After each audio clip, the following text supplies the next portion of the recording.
नमस्कार दोस्तों, स्वागत है आपका हमारे YouTube चैनल पर। आज हम आपके सामने एक ऐसी कहानी लेकर आए हैं जिससे हमें यह पता चलेगा कि वास्तविक सुंदरता क्या होती है।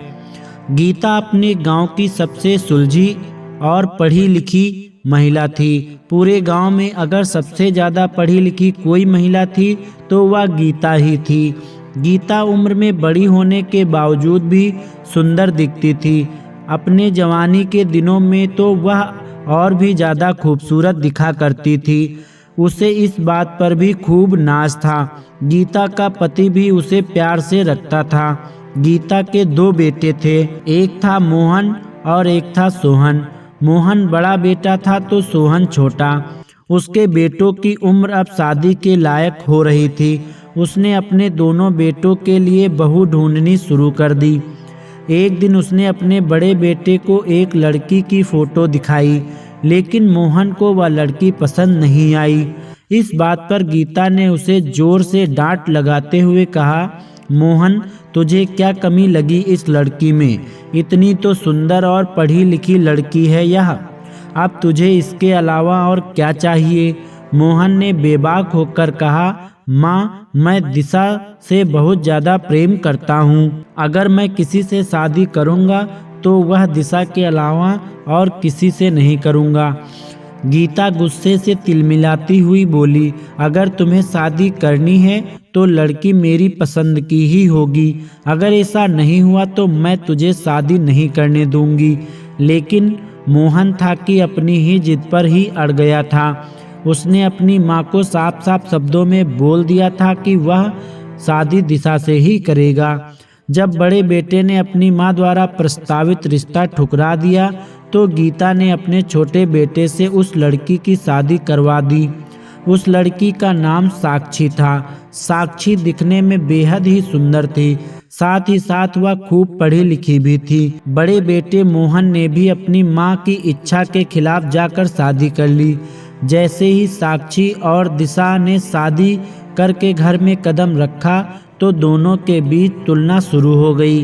गीता के सभी रिश्तेदार और पड़ोसी साक्षी की खूब तारीफ किया करते थे। आखिर वह बहुत सुंदर और इतनी पढ़ी लिखी बहू जो थी। तो वही दूसरी ओर लोग दिशा को देखकर मुंह बनाया करते थे। पहला कारण यह था कि वह दूसरी बिरादरी से थी और दूसरा कारण यह था कि वह दिखने में बेहद ही सांवली थी, साधारण रंग रूप वाली लड़की थी। दिशा साक्षी जितनी पढ़ी लिखी भी नहीं थी। मोहन को बहुत बुरा लगता था जब वह देखता कि उसकी बीवी की कोई कद्र नहीं करता है। यहाँ तक कि मोहन की माँ गीता भी अपनी बड़ी बहू को बिल्कुल भी पसंद नहीं करती थी। वह कभी दिशा में उसके बने हुए खाने को लेकर कसर निकालती तो कभी उसके रंग रूप और उसकी पढ़ाई लिखाई में कमियां निकालती थी। गीता अपनी बड़ी बहू से बहुत बुरा व्यवहार करती थी। वह अपनी बड़ी बहू और छोटी बहू के बीच भेदभाव करती थी। उसे अपनी छोटी बहू से प्यार इसलिए था क्योंकि छोटी बहू उसकी पसंद की थी। गीता अपनी बड़ी बहू दिशा से बात ही नहीं किया करती थी। अगर बात करे मेहनत की तो दिशा साक्षी से दोगुनी मेहनत करती थी। मेहनत का कोई भी काम साक्षी से नहीं होता था। दिशा अपनी सास की दिन रात देखभाल किया करती थी, लेकिन गीता पर इसका कोई असर नहीं होता था। अब मोहन दिशा को और ज़्यादा दुखी नहीं देखना चाहता था। उसने तय किया कि वह दिशा को लेकर कहीं और चला जाएगा। इस बात से उसकी माँ को भी शांति मिल जाएगी और उसकी पत्नी भी खुश रहेगी। फिर एक दिन मोहन दिशा को लेकर दूसरे घर चला गया। मोहन की माँ को यह जानकर बहुत अच्छा लगा। अब वह अपनी छोटी बहू के साथ खुशी खुशी रहने लगी। गीता को बहुत अच्छा लगता था कि उसकी बड़ी बहू अब घर से चली गई थी। थोड़े ही दिनों बाद गीता बीमार सी रहने लगी थी। अब वह बहुत ज़्यादा सक्रिय नहीं रह पाती थी। गीता के शरीर में दिन रात थकान बनी रहती थी। एक दिन वह चक्कर खाकर गिर पड़ी। डॉक्टर ने उसे बताया कि उसे हाई बीपी रहता है और इसी वजह से वह गिर पड़ी थी।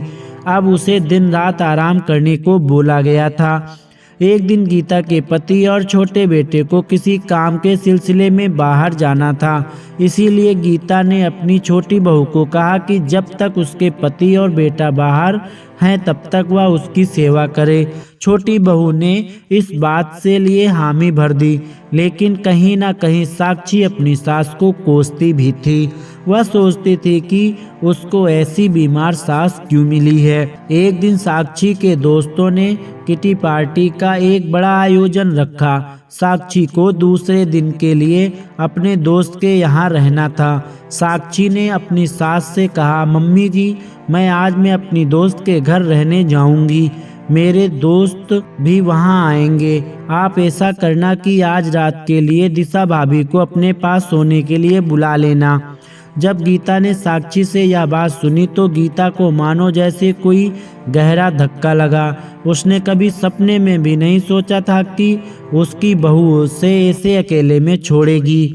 गीता ने शर्म खाते हुए दिशा को फोन लगाया। दिशा को जब इस बात के बारे में पता चला तो वह दौड़ती हुई गीता के पास आ गई।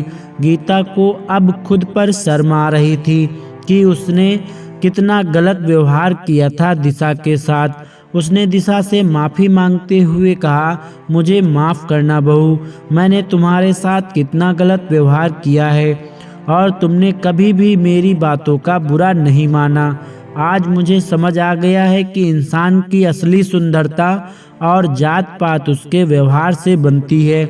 ऐसा कहते ही दोनों ने एक दूसरे को गले से लगा लिया।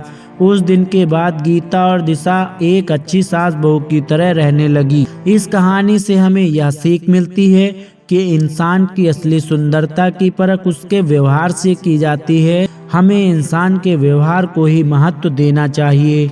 दोस्तों, आपको यह कहानी कैसी लगी हमें कमेंट करके ज़रूर बताएं और हमारे चैनल को सब्सक्राइब करना ना भूलें। धन्यवाद।